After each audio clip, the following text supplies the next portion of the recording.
What's up, guys? Kirk Gibson here. So today we're going to do something fun and compare a topic that I think is really interesting and worth talking about. I've wanted to do this for a little while now, but we are going to compare and contrast spirit of the game versus sportsmanship. Are they the same or are they something different? So there's definitely some folks that I would say fall in the camp of saying spirit of the game is totally unique, totally different than sportsmanship. There's definitely some folks that would fall under the spirit of the game and sportsmanship are really the same thing, or there's real no differences. And there's probably some folks that fall in between. So I would venture to say that most people within the ultimate community probably fall under the spirit of the game is rather unique or completely unique from any other sport. So we're going to look at the definitions of each and take a look at both sportsmanship, spirit of the game, and then I'm going to give you my take, and then I'd love to hear from you guys. So we are going to look first at the definition of spirit of the game. So I'm on the usaultimate.org website. So USA Ultimate, for those that don't know, is the governing body of ultimate frisbee in the United States. And so I'm on their website. So the first thing that stands out is that spirit of the game is listed on the homepage of USA Ultimate, but it's actually also written into the rules. So we'll come back to that, but it's written into the rules. So definitely something that is, I would say, rather unique than most other sports. So let's take a look. So it starts off saying, spirit of the game is a set of principles which places the responsibility for fair play on the player. Highly competitive play is encouraged, but never at the expense of mutual respect among competitors, adherence to the agreed-upon rules, or the basic joy of play. So right off the bat, the set of principles of spirit of game places the responsibility of fair play on the player. So right off the bat, I'm starting to see, okay, let's just look at the major sports, at least in the United States, but of course worldwide, they're all refereed, right? You look at soccer, you look at football, you look at basketball, you look at baseball, they all have some sort of third party that's calling the game, right? Maintaining fair play, okay? Then it goes on to say, all players are responsible for knowing, administering, and adhering to the rules. The integrity of Ultimate depends on each player's responsibility to uphold the spirit of the game, and this responsibility should remain paramount. So, keywords, all players are responsible for knowing, administering, and adhering to the rules. And the integrity of Ultimate, of the game, depends on everyone's responsibility to uphold it. So again, the onus is on the players to uphold it. It's not anybody else. And also, you need to know the rules to be able to uphold it. Okay? Some key points. Then it goes on to say, it is assumed that no player will intentionally violate the rules. This is a big one here. Thus, there are no harsh penalties for inadvertent infractions, but rather a method for resuming play in a manner that simulates what most likely would have occurred absent the infraction. An intentional infraction is cheating and considered a gross offense against the spirit of the game. Players are morally bound to abide by the rules and not gain advantage by knowingly committing an infraction or calling one where none exists. So this is huge in terms of delineating what spirit of the game actually is. So it says it's assumed that no player will intentionally violate the rules. So thus, there's no harsh penalties. So in Ultimate Frisbee, because there's no referees, there's no maximum penalty. So you could theoretically just keep fouling somebody on the mark, and there's no rule that says, oh, you'll get, put on the bench, right? In the NBA, if you get 6 fouls, you're going to the bench, right? In the NFL, if you commit pass interference, well, it's going to be wherever you committed that foul, right? Or a holding call is always 10 yards, right? So it's unique in that there's really no penalty or infraction other than the stoppage of play. So, that's why an intentional infraction violates the spirit of the game, right? The spirit in which we're supposed to operate and adhere to fair play. So it goes on to say, if a player intentionally or flagrantly violates the rules, the captains of each team should discuss the incident and determine an appropriate outcome and are not bound by any outcome dictated by these rules. So again, it's up to the leadership and the teams to figure it out. So I would say some life lessons of, hey, you got to be able to work it out with people in this world, right? So I think that's, as we'll see from the spirit of the game, it goes beyond the field. It goes beyond just the rules and ultimate frisbee. Some great life skills that can be built here. So goes on to say, players should be mindful of the fact that they are acting as officials in any arbitration between teams. So again, you're officiating yourselves, right? Think very local government here. 1, you got to know the rules.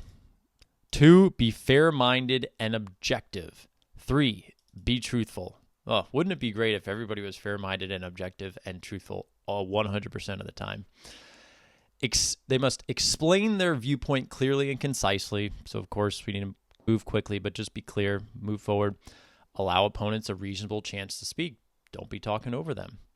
Consider their opponent's viewpoint. Use respectful words and body language. There are many people, I've been certainly guilty of it, that have gotten upset because they can't believe somebody made a certain call, and you're just like, absolutely not. There's literally no way that it occurred that way, right? And so you just become aghast to say, there's no possible way. What could that person be thinking?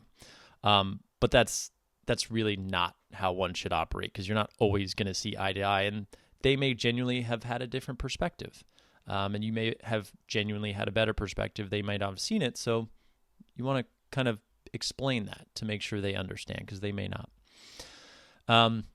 Resolving disputes as quickly as possible, getting the game going. Make calls in a consistent manner throughout the game. And then 10, only making a call where an infraction is significant enough to make a difference to the outcome of the action. So this was interesting. I know when for many years with playing this, probably this last one I was unaware of. This is actually a really good one that I think personally young players need to be made aware of, because when I first started playing, I could say I definitely made a call to say, because I played basketball, played baseball, lacrosse. If it was a foul, it's a foul, right?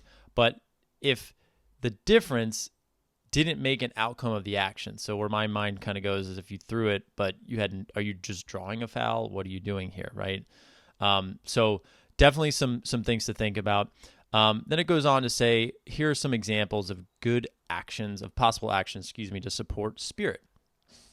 1, informing a teammate they have made a wrong or unnecessary call, caused a foul or violation, or need a clarification of a rule. 2, retracting a call when you no longer believe the call was necessary or believe that it was made in error and should have not been called. Complimenting an opponent for good play or spirit. Touching base with an opponent on the sideline after a contentious interaction. Discussing or making calls about contact that should be considered a foul in order to keep players safe. Reacting calmly towards disagreement or provocation, and then introducing yourself to an opponent. And then it goes on to talk about clear violations, intentional fouling, some things I've already kind of talked about, taunting or intimidation, retaliatory calls. And this is a good one here. Win at all costs behavior. So that would be violation of spirit, right? If you're just ultimately trying to win at the expense of the other team and just the expense of fair play, that would be a clear violation of spirit in the game, and really just is disrespectful to not only the game, but the other players who are not being served justice if they are truly playing better than you. So that's at really the core. That's what spirit of the game is. Okay. So being fair-minded, respecting your players, but really it is about understanding the rules. You are self-officiating yourselves, and you have to be able to converse with the other team and work out the objective truth of what actually happened, right? So if it was a foul, coming to that conclusion, even if it goes against you, right? If they were actually in the end zone, even if it goes against you, right? So that's the core tenets of spirit of the game. So Now let's move to sportsmanship. So here's Merriam-Webster. Sportsmanship, much simpler definition here, that as we can see in Merriam-Webster, but it goes on to say, conduct such as fairness, respect for one's opponent, and graciousness in winning or losing, becoming to one participating in the sport. So conduct becoming to one participating in a sport. So that conduct becoming being fairness, respect, graciousness in winning or losing. Okay, so this is the Merriam-Webster definition. Let's just go back and see, okay, are there similarities here? Well, if you go to fairness, obviously right there in the first line, fair play, right? It places the responsibility of fair play. Now, sportsmanship doesn't place it in the game where sportsmanship would be involved, doesn't place it on the player, but that still would be conduct supporting, becoming of a player supporting fair play, right? So that is the same right there, right? So sportsmanship such as fairness, okay? All right, so let's go to the same thing. Let's go to the next one. Respect for one's opponent. Okay, what would respect mean, right? Well, it's respect for, who they are, their safety, their play, the effort that they put in to support the rules and the right call and giving them their due, right? What is the justice given to them by, if they made a play and they caught it by, or you fouled them and they would have thrown a throw that would have been completed if you didn't foul them, right? Respecting them, and then also treating them with respect if they made a call that you disagreed with, right? And so you can see this written in the rules, right? So obviously being fair-minded and objective, being truthful, explaining their viewpoint clearly and concisely, allow opponents a reasonable chance to speak. That would be respectful. Consider the opponent's viewpoint. Again, respecting their viewpoint. Using respectful words and body language, right? And then resolving disputes quickly as possible, making calls in a consistent manner. And so all these are all within the bounds of what respect would mean to other players, the other team, and then the game, okay? So right now we're seeing a lot of similarities within this definition. And then graciousness in winning and losing, okay? So you could see some examples down here, complimenting an opponent for good player spirit, that would be graciousness. Touching base with an opponent on a sideline, lots of similarities there. Introducing yourself before the game, reacting calmly towards disagreement or provocation. Again, you're giving the opponent grace even though there may be some different disagreements there. So a lot of different examples, similarities within this definition of sportsmanship. So again, does that encompass the full definition, though, of spirit of the game? And the answer is, at least right now, no, because spirit of the game still places that responsibility on the player written into the rules. Sportsmanship is just kind of how you act. So still seeing a little bit of difference, but let's just look a little bit further. So there's two things. When you search for sportsmanship, definition of sportsmanship on Google, I basically just clicked on the first couple to just see what they looked like, to see, hey, these are probably some good ones to compare it against. So let's just look at a few other definitions of sportsmanship. And so it starts here. Sportsmanship is an understanding of and commitment to fair play. Sounding very, very similar to spirit of the game, is a set of principles which places the responsibility for fair play. Okay. And in fair play, ethical behavior and integrity and general goodwill toward an opponent.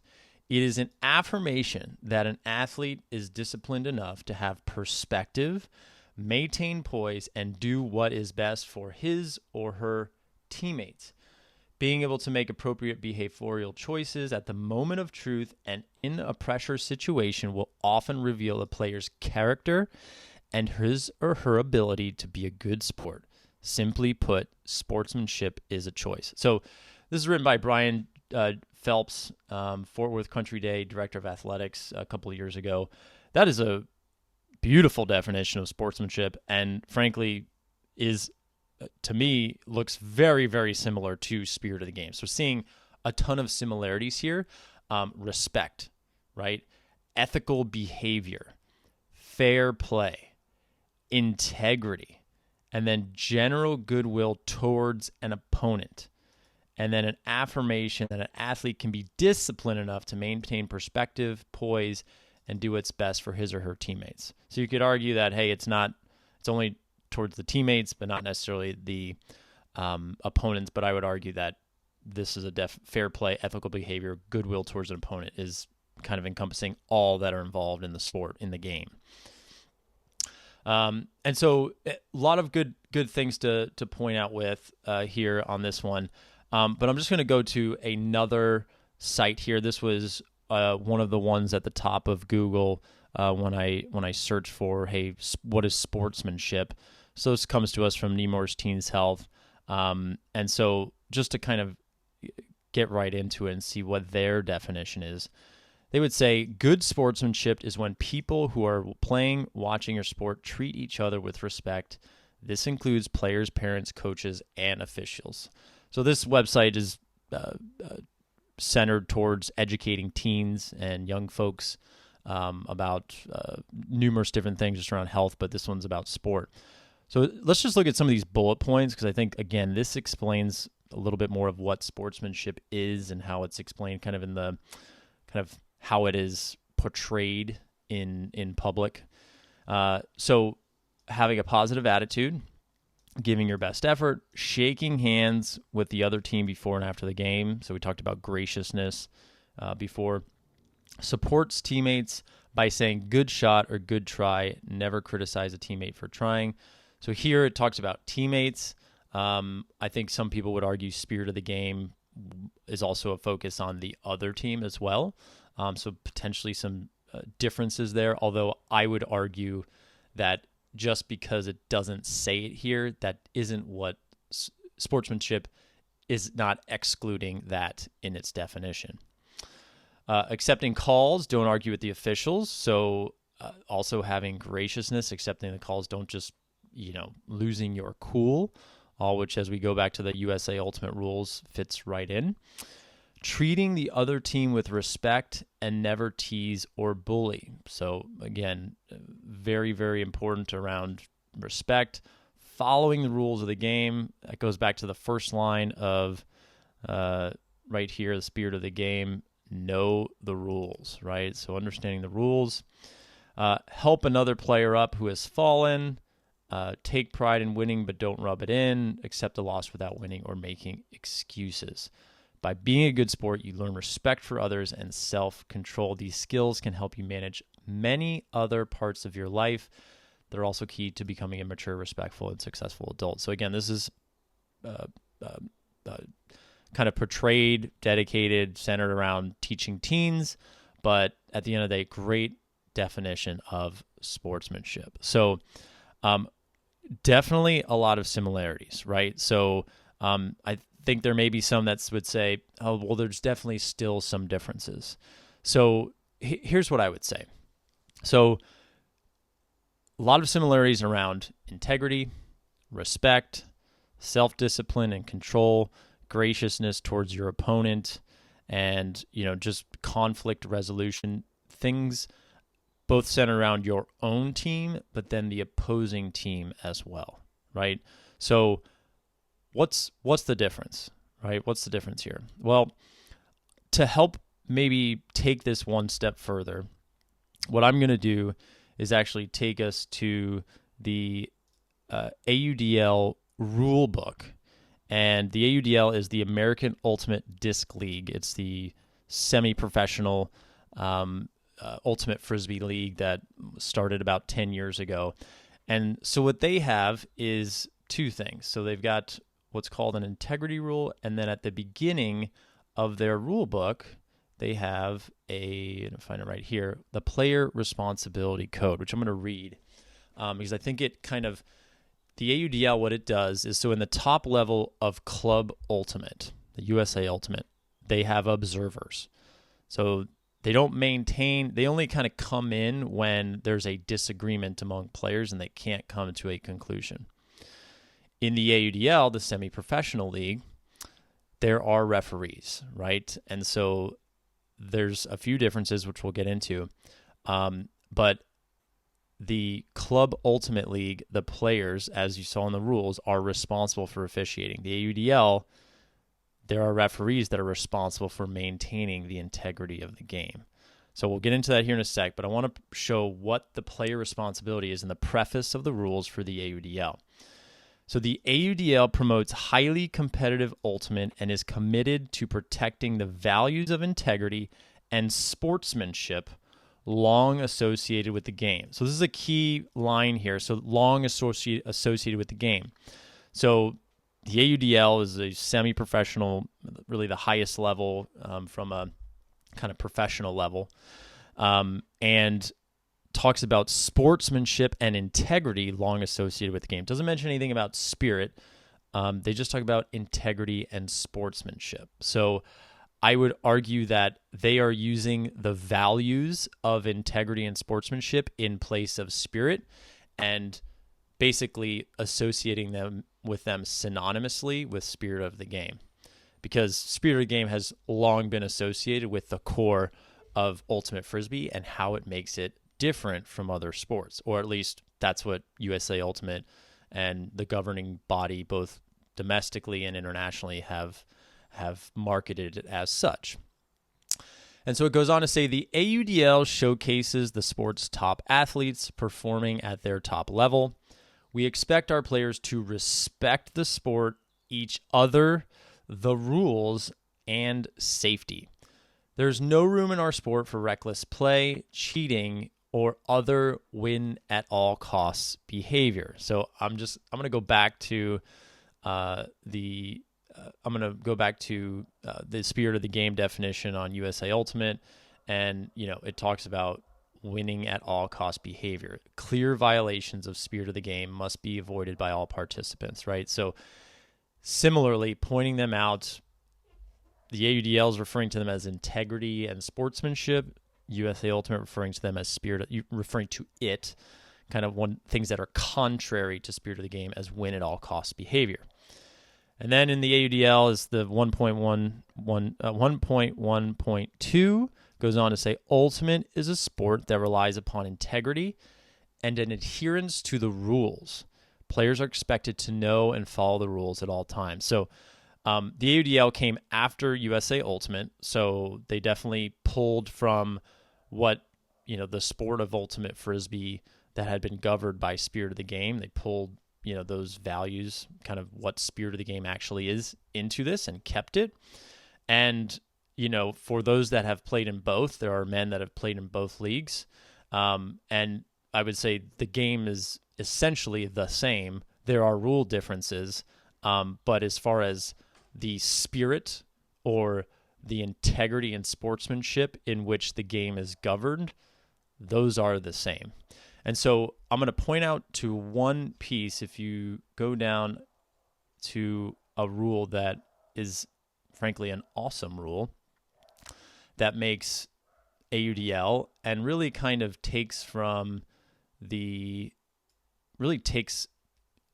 unique part of spirit of the game, if you will, or sportsmanship and integrity, as the AUDL is calling it, different from every other sport. So let's look at this. So the AUDL has what's called the integrity rule. And it says any player or head coach can overturn any call made by an official if the official's call favored the player's or coach's own team. Officials shall respect the integrity call. This allows teams to display sportsmanship and remedy an incorrect call against their opponents. A call includes fouls, stalls, or decisions regarding the result of play. A player can call a foul against themselves if the call would result in a change in possession. Any integrity call resets this all. So what this talks about here, first of all, I'll probably do a totally different video on this integrity rule, but what my point in showing this to you is that the integrity part that was referenced here at the top of the AUDL preface and it relies upon integrity and adherence to the rules and the values of integrity and sportsmanship long associated with the game. So the AUDL has taken what ultimate frisbee as a team, as a sport, has really governed itself by with no officials, and taken it and incorporated it with a third party, right? So to sum up here, what is the actual difference, or is there a difference? And here's what I would say. It is clear that the central part of spirit of the game and sportsmanship are the same. It's about respect. It's about fair play. It's about integrity. It's about treating your opponents, the game, with grace, with fairness, with dignity, with human dignity, and remaining calm, and just being truthful and understanding and trying to get to the objective truth. If you see highlights of the AUDL, you'll see this as the integrity rule is played out. So in that sense, they are identical. Where you could argue that spirit of the game is different is that it's essentially necessary for ultimate frisbee to govern itself because there are no third-party officials. So that's how I would say that spirit of the game is different, is that it is needed because it is part of the rules. And that's what they call it, is spirit of the game, right? And the spirit of the game is fair play, respect, not cheating, not intentionally fouling, not taking advantage of any situation, right? And so one could argue that that is different, but in a third party, in a game with a third party like frisbee or ultimate like the AUDL, or frankly another sport, you can display respect, integrity, graciousness towards your opponents, right? And respect. You can do all of these things, right? And the AUDL is making that happen. So there is a slight difference if you really kind of look at it, but as it plays out in games, the symptoms, the result of that in games is the same, right? Picking somebody up, not intentionally fouling, right?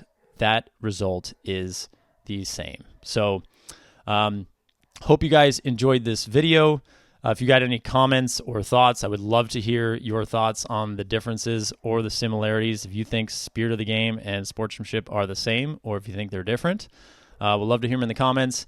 If you got any other video ideas or thoughts, feel free to drop them in the comments. Thanks for watching.